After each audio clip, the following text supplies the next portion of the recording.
What's up guys, my name is Ryan and I spent the last few years exploring the wonderful country of Spain and I want to show you my favorite places, so here's my Spain top 20.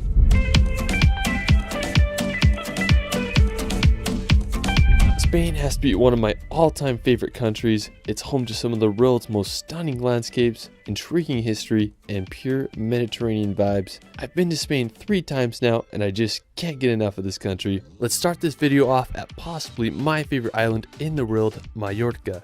When you think of a Mediterranean paradise, this is it. Mallorca is home to crystal clear water, windy roads, and some of the world's best cliff jumping spots. When I started solo traveling, this was the first place I went to, so it will forever have a special place in my heart. One of my favorite places in Mallorca is Cala Varquez. Now to get to Cala Varquez, you can walk down this long dirt road and make it down to the beach. Now you're going to be blown away by the beauty of this place. I mean, it literally has everything from sandy beaches to prime cliff jumping spots. The combination of white limestone, green vegetation, and crystal blue water makes for one of the most beautiful places I've ever been. Now, when I was there, I did one of the biggest cliff jumps of my life, and I gained off this massive 60-foot arch. I mean, it was so freaking terrifying, but to this day, it's one of my all-time favorite travel memories. Another cool thing I did is me and my brother, we found these underwater caves, and we swam through them.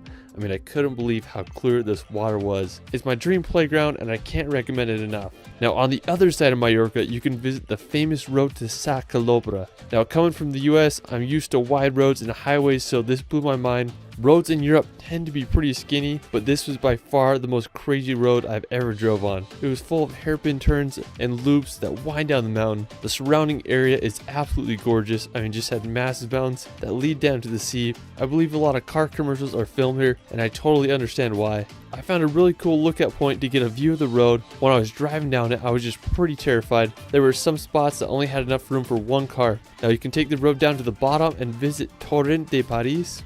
It's this awesome beach between these two cliffs. I had just a good time chilling. I was just amazed by all the sailboats that were just vibing in the bay there. When I was there, I wish I would have stayed for sunset because I hear it's just incredible on that side of the island.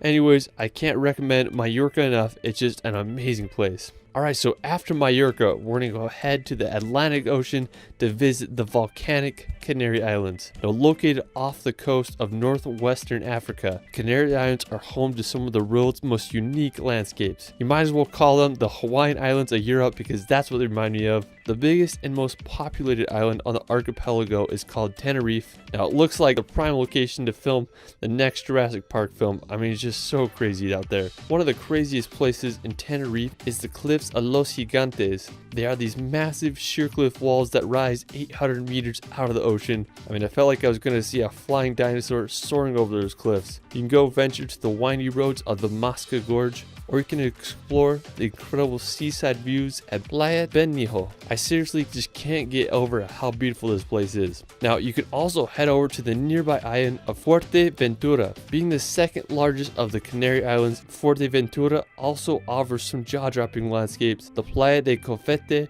is an incredible isolated beach with a backdrop of desolate mountains. One of my favorite places is the Parque Natural de Corralejo. It's home to a pristine area that has sand dunes that go right up to the ocean. I mean, just how freaking cool is that? Fuerteventura is such a unique location. Aside from Tenerife and Fuerteventura, the Canary Islands are also home to islands such as Lanzarote and Gran Canaria. Canaries are a place that I haven't visited yet, but you best believe I'm going there as soon as I can. After, we're going to head to northern Spain. Now, northern Spain is such a stunning region. It's full of green scenery, huge mountains, and an incredible coastline. Now, one of the most impressive cities in northern Spain is Bilbao. Bilbao is a beautiful port city filled with stunning architecture and history. One of the crowning features of the city is the Guggenheim Museum. It's one of the most unique buildings I've ever seen. Now, just an hour's drive from Bilbao, you can visit the islet of Gaztelugatxe. Now, the first church was built on the island all the way back in the 10th century. If you visit, you'll have to walk up a narrow path of more than 200 stairs. Now, you may recognize this island from Game of Thrones as Dragonstone. I mean, it's just such an epic location. Hope y'all can check out. After, we're going to head over to the nearby mountains of Picos de Europa. Now, located in northern Spain lies these crazy mountains that remind me a lot of the Dolomites. This is just another place that I haven't been yet and I just want to go so freaking bad. One of the most crazy and impressive places is Naranjo de Bulnes. Now it's this massive rock tower that shoots straight out of the mountain. I mean, just so freaking epic. I mean, I can't believe it. The highest point in Picos de Europa is Torre de Serrero at an elevation of 2,650 meters. If you want to get lost in the mountains for a few days, you'll have to add Picos de Europa to your Spain travel list. After, we're going to visit the famous city of Barcelona. Now, when you think of Spain, this is what you probably imagine. Barcelona is home to incredible architecture, Mediterranean beaches, and an energetic vibe all around. The most iconic attraction in Barcelona is La Sagrada Familia. It's this Roman Catholic minor basilica that began construction over 138 years ago, and it still isn't finished. It's anticipated that construction will be finished in 2026, but who knows?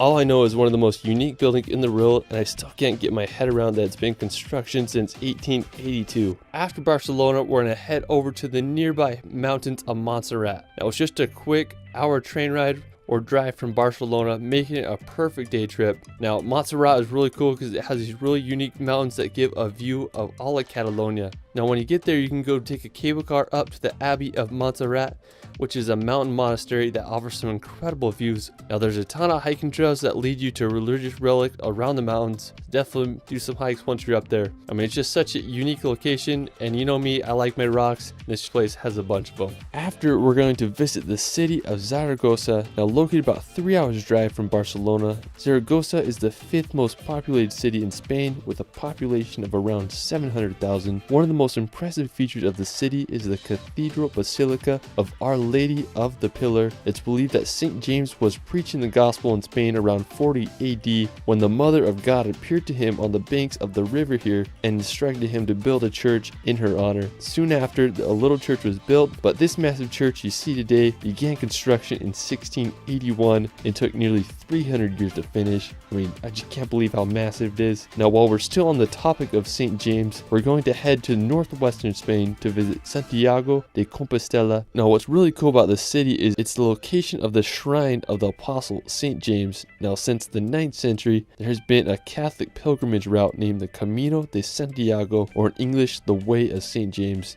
During the Middle Ages, it was one of the most important Christian pilgrimages to do. The beginning of the pilgrimage begins at one's home and ends at the shrine. The route passes through some stunning towns such as Logrono or Astorga. A lot of people will walk it, or you can also cycle it. I mean, it would just be such a fun trek to make one day. Now, afterwards, we're going to head over to the capital of Spain, Madrid. Now, located in the center of the country, Madrid is a beautiful modern city. The Plaza Mayor is a great place to visit and experience the heart of Madrid. The Royal Palace is another incredible spot. It's the official residence of the Spanish royal family, and it's the biggest palace in all of Europe. I just can't believe how big it is. After Madrid, we're going to head over to visit the nearby Alcázar de Segovia. Now, located in central Spain, about an hour's drive from Madrid, I have to say this is one of Spain's most dramatic castles. It has a very distinct shape that resembles the bow of a ship. The castle was built in the 12th century as a fortress, but served as a royal palace, prison, and military academy throughout the years. Today, it's a museum and one of Spain's most unique castles. After exploring the castle, we're going to visit nearby Toledo. Located about 70 kilometers south of Madrid, Toledo is a stunning ancient city perfectly placed on a hill.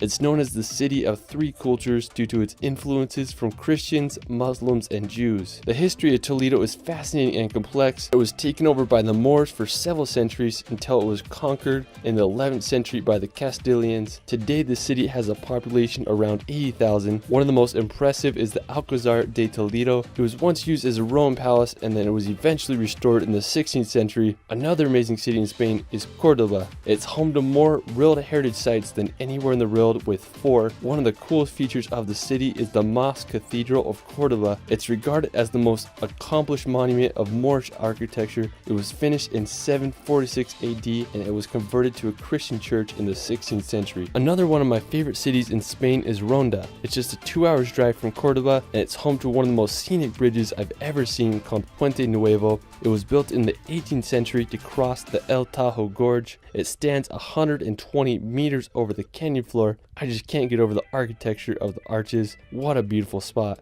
Now from Ronda, we're going to make the 2 hours drive to Granada. Now located at the base of the Sierra Nevada mountains, Granada is an elegant Spanish city. The crowning feature of Granada is the Alhambra. It's a fortified Moorish palace that was completed in 1354. The interior of this palace is stunning. There's a reflection pool and a pillared courtyard. I totally understand why it's one of the most renowned Islamic buildings in Europe. After Granada, we're going to head over to Seville. Now, as the capital of the Andalusia region in Spain, Seville is a very historic city where flamenco dancing was born. The Cathedral of Seville will blow your mind. It's one of the largest churches in the world, and it's the world's largest Gothic church. Another impressive site in the city includes the Plaza de España. It's a beautiful place that's the perfect combination of Baroque, Renaissance, and Moorish architecture. Afterwards, we're going to visit the nearby port city of Cadiz. Now located on Spain's southern coast, about an hour's drive from Seville, Cadiz is one of the oldest continuously inhabited cities in Europe, as it was founded by the Phoenicians over 3,000 years ago. And I just think it's such a beautiful city with its white buildings as they're placed perfectly on the narrow strip of land. Now after Cadiz, we're going to head over to the energetic city of Valencia. Now being Spain's third most populous city, Valencia is full of culture and history. It's located on Spain's southeastern coast. One of the most impressive attractions in Valencia is the City of Arts and Sciences.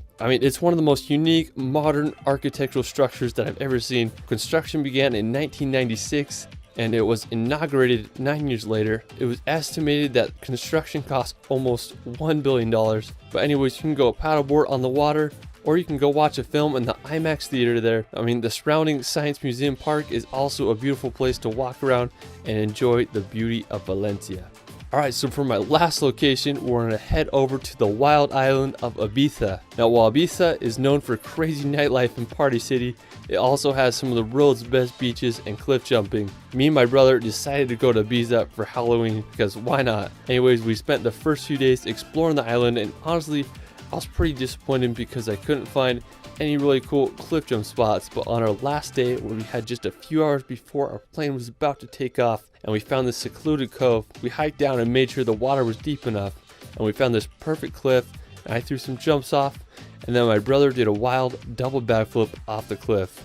One of my favorite places on Ibiza is this island called Isla de Esvedra. It's this rugged, uninhabited island that shoots over 400 meters straight out of the ocean. Now there's a lot of myths and legends about Esvedra, and some claim that it's the third most magnetic place in the world. I'm not sure if that's true. I just know that it's one of the most beautiful islands I've ever seen. You can rent a boat and go cruise around the island looking for some epic cliff jump spots, or just enjoy the beauty of this limestone island. Next time I'm in Ibiza, I'm going to make sure to go check out Esvedra and see if the myths and legends are true. Whether you want to go to Ibiza for cliff jumping or just partying with Kygo, it's one of the most entertaining places to visit. Well, that is it for my Spain top 20. Let me know where your favorite place is in Spain in the comments below. I also started a relaxation channel where I post hour-long films with calming music to bring some peace and nature in your life. I'll be releasing a relaxation film on Spain very soon. You can find me on TikTok and Instagram at shirley.films. It's Ryan, and we will see you later.